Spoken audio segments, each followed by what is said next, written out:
So, conflict is an opportunity, I think. I think a lot of times we don't see it as the doorway that it really is.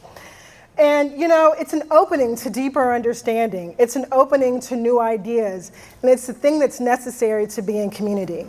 The challenge is we fear conflict. We're afraid of going face to face with someone. We're afraid of being wrong. It's just a well of emotions that no one has time for. And so we try to handle that by either controlling the situation or avoiding it completely. And neither one of those work because we bypass ourselves, we bypass ideas. And there's a real cost to this control. And this is a thing that I think we sometimes forget. Have you ever been in the workplace where we start to see the conflict not going away and all of a sudden we have quiet quitting, we have people who aren't talking to each other, and all of this silence breeds false compliance. People are like, oh yeah, that'll work, knowing that it won't. But what if we see this as a new possibility? What if instead of looking at conflict as a problem, we look at it as an opportunity for connection? What if we think about it as creating better and stronger relationships and building trust? To do this, we have to lean into empathy. We have to start to see beyond the conflict, see the person within the conflict, right? We have to start to see the problem from a different point of view and hearing people in a different way. The thing about it is that means that there's two truths, not one, because everyone's got a different perspective. Empathy helps us recognize in most conflicts that there's more than what we see on the surface. There's something else going on.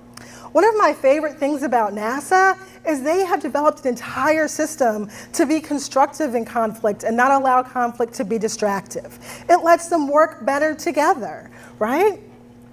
And so, sorry about that. The key to this is when we start to see tension in the workplace or we start to see tension in our families, this is an opportunity just for us to see, oh, there are two truths here and they're colliding. And get curious, what could it be that's behind all of it, right?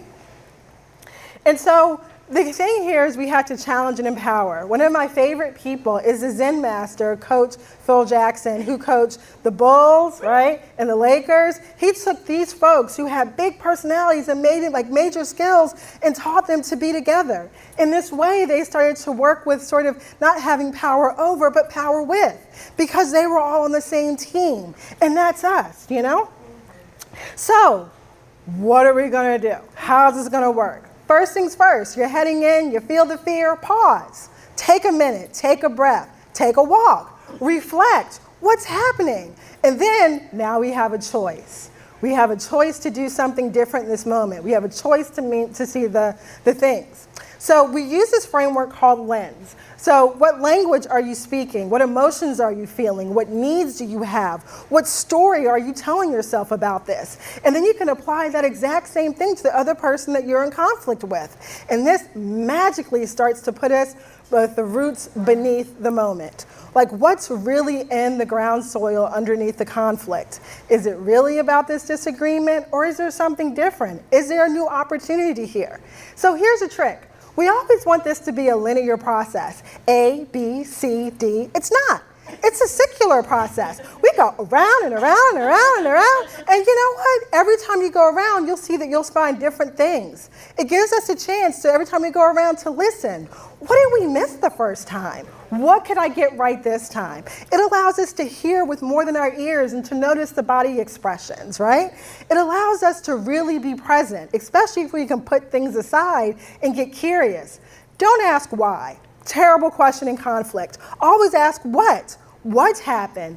How are you feeling about that? Can you tell me a little bit more about how you see this thing, right? And then that gives us a chance to reframe. So when we're in the conversation, we can reframe, take in what you heard using your language, and then ask that person, repeat it back to them. Hey, did you say da da da da? And then ask them, did I get that right? And I promise you, they're going to tell you. They absolutely will.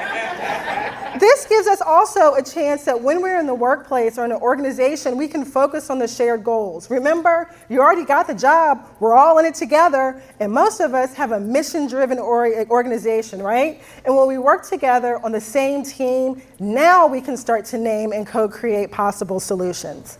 Conflict does not have to be destructive. It is the way that we can learn more about each other, ourselves, build community, make improvements. Thank you so much for your time.